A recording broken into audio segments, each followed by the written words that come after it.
Hello and welcome to Quilting with Lori. My name is Lori Dickman, and today and for the next week and a half I'm going to be sharing some projects on crumb quilting. I will be sharing PDFs for these projects as well. Today I'm going to be working on a very simple project. It's very last minute for Thanksgiving. I'm looking for a small little table centerpiece for my Thanksgiving table, and so I'm going to share with you how I'm going to construct that from my crumbs. And I'm also going to be doing projects on a baby quilt. It's a generosity project for our guild, as well as a Christmas stocking. So you'll see those projects coming up as well. If you like the content that I provide, please don't forget to like and subscribe and comment on my channel. That really does help it to grow. And if you want to see the upcoming videos that I'm creating on crumb quilts, please be sure that you are already subscribed to my channel so that you're notified when I do upload those videos. Let's take a look at what I have gathered here from my stash. I have 3 different bins of crumb fabric that I'm going to be using. This first bin here has a lot of the fall colors in there, fall fabrics, and a bunch of those crumbs. And I put together a PDF, which I will share in the description box below. And these are just little leaves that I have drawn myself. Very simple. You could draw your own leaves, or you can download the PDF that I'm providing in the description box below. But I am going to make crumb quilts using the crumbs as well as some fusible interfacing. And then I'm going to have fun with my Janome Horizon machine, and I'm going to quilt that beautiful centerpiece. So you'll get to see that. And upcoming this next week, I'll be doing a fun baby quilt with some of these crumbs. I'm going to put some balls, some of these beach balls or basketballs, whatever you want to refer to them as, and I'm going to make sure that these are crumbed up. It's going to be a lot of fun, just a really cute baby quilt. So you'll see that, and I will have the PDFs that you'll need attached to those upcoming videos. So make sure you're subscribed so that you get to see those. And then the last one that I'll be doing in the next couple of weeks for crumb quilting is my stocking, my Christmas stocking. So I've got lots of crumbs here, and I'll show you how we can put this together. And this PDF will be on my website. It's a free PDF, plus I will also have it in the description box of the video when I get it created and uploaded. So here are some of the things that I've collected from that container of scraps. I've pulled out an assortment here of some smaller ones. Since my patterns are quite small, then my crumbs obviously have to be quite small as well. So I have all of that here. I did find in that stash of scraps, these were leftover bindings, so I can decide what I'd like to use. I've got a brown and 2 different greens, so I can decide what I might want to use when I'm done with the quilt. So I'm going to put those aside and save those. I also went to my background fabrics, and I found this beautiful leaf print, and so I'm going to use this as the background for the centerpiece on which I'm going to applique my leaves.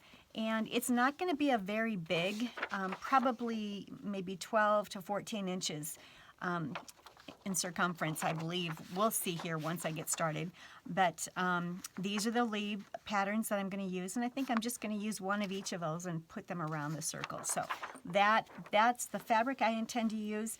I am at this point, I grabbed some Steam-A-Seam, light Steam-A-Seam 2. You can use any type of fusible that you might have, which has the double stick, the 2-sided paper. And I'm going to trace these onto the Steam-A-Seam, and then on the reverse side what I'll be doing is steaming down and attaching these. I might just steam it on the back of this without sewing these crumbs together. I'm going to possibly do this just like confetti. Let me play around and see what I'm going to do. The first thing I need to do is just lay out all these little pieces and get them pressed, because it's going to be impossible to sew them nicely because they are such a wrinkled mess. So I'm going to do that first, and I'll meet you back at the table. I traced the 3 leaves onto one of the paper sides of my Steam-A-Seam. It doesn't matter which side, they're both paper and they can both be removed. And this one I did in black marker so that you can see it easier. Didn't do a very good job of tracing, but that's okay. And then I'm going to remove the back side, making sure that I keep the sticky side on the reverse of the drawn leaf. I need to be able to follow that leaf, so I'm removing the paper that does not have the writing on it. So now I have this leaf sticky side up on this gray mat here. Hopefully you can see it pretty well. And I have lots of little pressed pieces here. And I think I'm going to use these crumbs just as if they were confetti. And I'm going to press them on this leaf here. Because this leaf is so small, I'm actually going to take a lot of these crumbs that I intend to use. I'm just pulling out some various colors and patterns that I like. And I'm going to cut them into even smaller pieces so that I can get quite an assortment on my leaf here. So let me go ahead. I'm just going to use the scissors, or I might even put this on my mat and just use my rotary cutter and just chop them up so that they're a little bit smaller, so I can put quite an assortment on that small leaf. It's always fun to play and experiment. When you're in your quilt studio, you should just give yourself permission to play. So that's what I'm doing here today. So as I mentioned, I have this fusible here. It's light steam 2, so there's fuse on both sides. There was paper on both sides. I've removed this paper from this side, which did not have any writing on it. The writing is still on the opposite side of the fuse. This is the sticky side that's facing up. And now I'm going to just start placing some of these little fabrics on here, and I'm just kind of pushing them down into the fuse. And then I'm going to use a used dryer sheet. I have some used dryer sheets, and once I steam this on, I'm going to lay this over the whole thing. I am going to then use this to applique. I'm going to face it, actually, turn it. I'll put a slit in this dryer sheet, and then I'll turn it, and then I will be able to actually stitch across this whole leaf with some beautiful embroidery thread, some rayon thread, to make sure that everything stays down perfectly and that nothing will move, that every single one of these pieces of fabric will be secure. So let's just continue working here, and you can see how I planned to get this accomplished here. I'm going to go ahead and just keep adding fabrics, and as you can see, I cut these so that they're rather small, and I'm making sure that I don't have any gaps in between the fabrics. All of the fusible is being covered.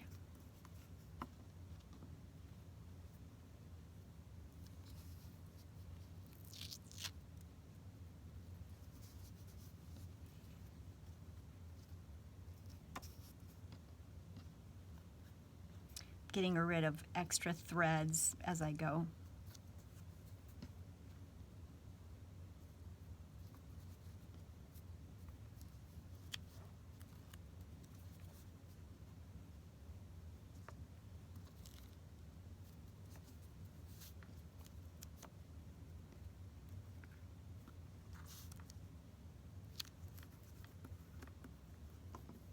Let's see, what do I want to put up here? Okay. We'll take this one off and we'll put this one down. All right, so I have most everything covered. I need a little bit more right there. So I can see through the paper to know that my lines have been covered. I'm going to do a little bit more right there. And now what I'm going to do is get this fused, but first I want to trim away the excess fusible so that I'm not messing up my iron. So I'm going to go ahead and do that first. So here's what I've done so far. These are all the little pieces of crumbs that I've made more of a confetti with, if you will. And what I did on the back is I trimmed away the excess fusible so that I'm not going to be messing up my ironing board or my iron with that. So I left about, it's less than 1/4 of an inch, between 1/8 and 1/4 of an inch, all the way around my drawn lines. So I removed all of that. Now I'm going to take this little piece over to my iron. I'm going to steam press this so that all of these pieces are adhered to the adhesive back there. Then I'll be able to, when it cools, I'll be able to remove this paper, and then I can face this. The one thing I am going to do before I remove the paper, which has my line, is this. I'm going to take my dryer sheet. This is a used dryer sheet, which I've pressed because it was really, really wrinkled. I've got them in a bag. So there's nothing left in this. It's just the used dryer sheet. I am going to pin this over this, or just lay it over the top, right, so it's on the right side. Then I'm going to take it to my machine, and from the wrong side, I'm literally going to stitch on that line so that I have my leaf shape perfectly. And then when I'm done with that, I'm going to pull this up a little bit, cut a slit, and I'm going to turn it so that this leaf will be faced with the dryer sheet, and that will allow me to be able to do some beautiful applique work on this, right on this leaf. Here you see that I've stitched on the line from this side because I could follow the drawn line there. And on this side now, what I'm going to do is lift up this dryer sheet. It's kind of hard to lift it up, but I can grab it with my little scissors here. And what I can do now is literally turn this inside out. First, I'm going to remove this paper. That has to come off in order to be able to remove this. So that's going to take me a few minutes. I'm going to first remove the outside edge here, and then I'll come on the inside and remove the inside. And if you have a hard time getting that paper loose, just put a scratch mark from a pen in there, and that will help to lift it up and to remove it. So that's what I'm doing here, is just getting rid of all of that. You don't want that paper in our unit here. And I mentioned earlier that I was going to applique on the leaf. What I'm going to actually do is quilt down all of the elements of this leaf first of all, and then I will applique it eventually to the background of the centerpiece. And I'll continue doing this. It's kind of boring for you to watch that, but I'm going to remove all of this, and then I'm going to turn it right side out. Now I'm simply trimming away the excess dryer sheet here, getting rid of that. And now I'm ready to turn my leaf. And I put a slit in the front there, and I will turn it. And then I'll probably use a pin or something to get all of the points so that they will face out nicely and be a nice pointy leaf. Here is the little leaf that I have just turned inside out, and I've pressed it. So I added some pieces of the used dryer sheet in the back just to make sure everything was covered and I didn't mess up my ironing board. I wanted to make sure all that adhesive back there was pressed to something. And so I have everything turned and it's been pressed, and now I have a piece here that I can actually use to do some scribbling or some quilting all over that leaf using a beautiful rayon thread. I think I'm going to use a bright gold thread and scribble all over this quilted or this crumbed leaf here. And what that will do is just ensure that each and every piece of this leaf, all these little crumbs, are secure. So that was one way to get your leaf ready to be quilted with a beautiful rayon thread using the dryer sheet on the back. And here's another way where you're not having to turn the leaf. Sometimes with these points it's kind of hard to turn them. I did struggle with some of that. Here is the longer leaf that I have gone ahead and placed some of the crumbs on the fused side.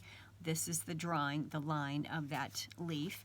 What I'm going to do now, this is the dryer sheet, the used dryer sheet. That's going to stay on the bottom. I'm going to remove this paper. I did go ahead and remove the piece of paper that was on the fused side, and this is the line drawing of that leaf.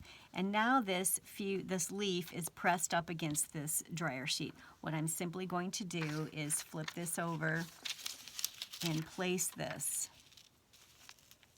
on here. And this is how I will know what my leaf lines look like when I go to cut this out. But at this point, what I want to do is I actually want to get this fused, this goes over here, onto this dryer sheet. And then you can simply use netting, tulle netting. I've got a light, it's kind of a white, off-white netting, and I've got a light green netting. I think I like the green netting the best, and I will literally place that over this once I have the leaf fused to the dryer sheet. And then I'll lay this over here, and then I can simply go ahead and do my quilting on the whole leaf there. Not only will each piece be fused down to the dryer sheet, it will be stitched down with the quilting of the rayon thread, and it also will be secure because of the tulle on top of it. And then I will be able to flip this over and cut it out on the line. I'll just repin that on the leaf itself and cut it out. And then I will actually be able to applique this leaf onto my centerpiece. So I have fused it. This is the dryer sheet, the used dryer sheet, and the leaf has been fused to that. This is the side that has the tulle on it. And so it has a nice look to it. I really like that. In fact, I might actually use that before I applique this to my centerpiece, because I really like the look of that. And now to cut this out, you can do one of two things. You can just freehand your leaf on there if you love to draw leaves and are good at doing that, or you can simply take your leaf and lay it on there so that all the parts and pieces are on a crumb. You want to make sure that everything is covered, and then you can simply cut this out and take it to your sewing machine. Set your sewing machine up set it up for applique actually, but it's going to be quilting. Free motion quilting is what you're going to be doing, and that way you can go ahead and get every single piece of this fabric stitched down in a beautiful way. So I'm going to go set up my machine now and be ready to applique, and then once I'm done with that, I can get it all cut out. You'll see here quite a selection of different rayon embroidery threads, which will work beautifully on these applique leaves. And I've chosen more of a reddish gold color, so that's what I have threaded my machine with. It's set up for free motion quilting, and now I can take these two pieces over to my machine and just start stitching everything down. I'm going to do a stipple stitch all over the whole leaf in both cases here, and I'll bring it back to the tabletop so you can see what I've done. I've just finished stippling this entire leaf. I used a reddish gold thread on the top and the bottom so that if the bottom thread came up, it wasn't visible on the top. So every aspect of this leaf has been stippled. Every single crumb has been sealed down with a stippling. This is the leaf that I've used the tulle on the top and the dryer sheet on the bottom of it. This is the line of the leaf. It's on the dryer sheet that I traced it. Now I can cut it out on that line, and then I can take this leaf and applique it using a blanket stitch or a fancy stitch onto my table centerpiece. I'm going to go ahead and do the same with this. I'm going to stipple this entire leaf. This is the leaf that I fused to the fusible web, and I turned it, I faced it with that used dryer sheet. So I'm going to go ahead and stipple this one as well. I'll show you what it looks like in a sec. I have finished this little leaf. She is ready to be appliqued onto my table runner when I get it put together. I still have this one that I need to get crumbed, and this leaf right here, which used both the used dryer sheet and the tulle, I am trimming it out so that I have my leaf, and there we go. Beautiful, right? I can't wait to put them on my table runner. The diameter of the circle that I'm going to use for my actual table runner is only going to be 13 inches. That's all of the room that I have on my table for Thanksgiving. So I'm only going to use these 3 leaves. I'll probably place them like this in the circle, and this fabric here that I showed you earlier will be the background fabric that I'll use. For this last leaf, I went ahead and drew it with a permanent marker on the used dryer sheet. So I already have the shape on that dryer sheet that I need. I'm going to remove that, stick this down right on that used dryer sheet. And so that is all ready to go. Now I'm going to remove the adhesive from the paper. And now what I have is the adhesive side sticking up. The bottom of it is already stuck to the used dryer sheet. And I can start laying out these leftover pieces here from this, and start creating my last little design here, my last little leaf. I think I need to cut up some of these again. They've gotten too big. I need some smaller pieces. These are too large. So I'm going to spend a few minutes just cutting up some of these pieces to make them even smaller so that I can add them to this leaf. All right, I've cut some of these up. Let me lay this under here so you can actually see the progress that I'm making. You can see that better with the white sheet underneath. Okay, let me start adding some of these tiny scraps here, these little crumbs.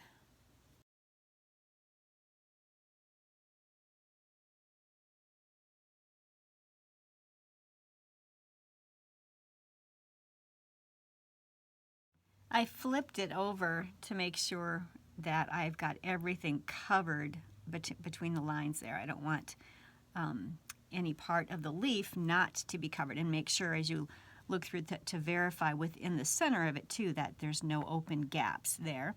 Now it's ready for me to take to my sewing machine and stipple that entire leaf, but this time I am going to grab some of this green tulle like I did before, and let me cut out a big chunk here. Hopefully I've got it long enough. Let's see. Do I? Yeah, so this is the green tulle. It's kind of hard to see it. I'll fold it so you can see it better.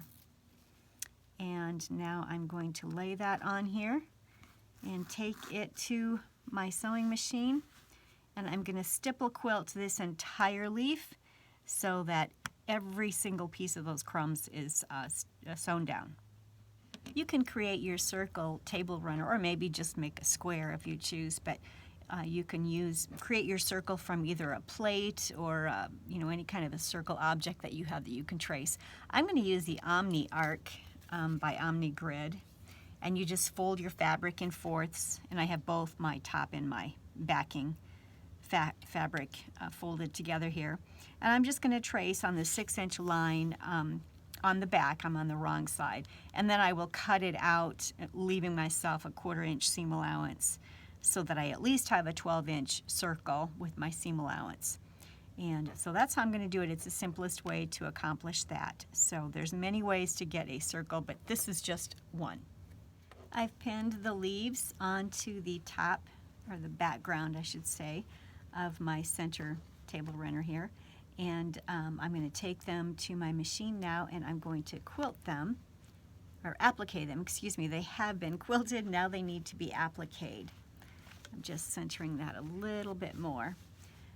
It might have been better had I made another long leaf since these two are long, but I'm just going to go with it.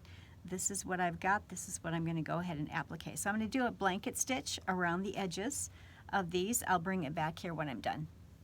So I have it set up here at my machine, and I have already appliqued this one on, and I'm working on this one right here, and then the last one I'll applique onto this circle centerpiece will be this long one here.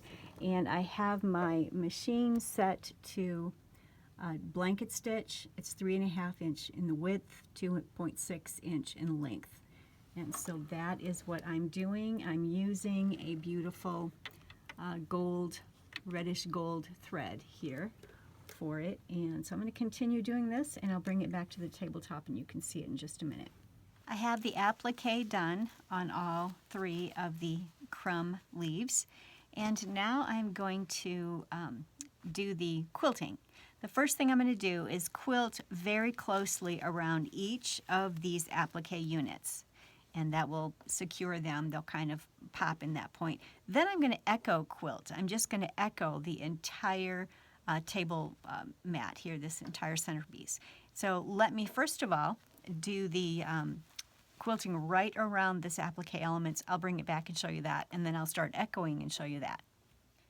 Hopefully you can see here how I have quilted around each applique very closely. It's about a 1/16 of an inch away, maybe in some cases an 1/8 of an inch if I was going too fast and couldn't stay close. But that's what I have done so far. Now I am going to do some echo quilting. And I'll probably just echo in this area here. I will come in here and get some of this stippled, but I will treat this as an echo and start echoing all the way out. I'll do the center, and then I'll do my first echo and bring it back and show you. Here's what I've done so far. I have gone ahead and just kind of echoed this area in here first. I did that, and then I continued, I guess right here, I continued out and I started echoing around the outer leaves, and I did all of that, came around the second time, got over to here, and I'm going off the edge because I'm out to the edge of this. I guess you can't see it there. I'm off the edge right there. And then I'll come back in and continue echoing. And I'll keep doing that, and there will come a point where I'm just echoing here and here and here because I've gone off the edge of the leaves there. So it's a really easy technique. I highly recommend, especially when you're doing table runners and you have applique elements in your, I keep calling this a table runner, it's actually a centerpiece, but whenever you do small pieces like this, echoing is just a very, very simple way to quilt it, and it's a beautiful technique as well. So let me do some more and I'll bring it back and show this to you. Here is the mat that I have just quilted. I did an echo quilt. Let me grab something here to point it out. Did the echo quilt in the center first, then I followed around the applique elements. I first of all appliqued real close to each element, and then I did an echo. I used the foot on my presser foot for the distance, and it's not all exact, but it's just a lot of fun.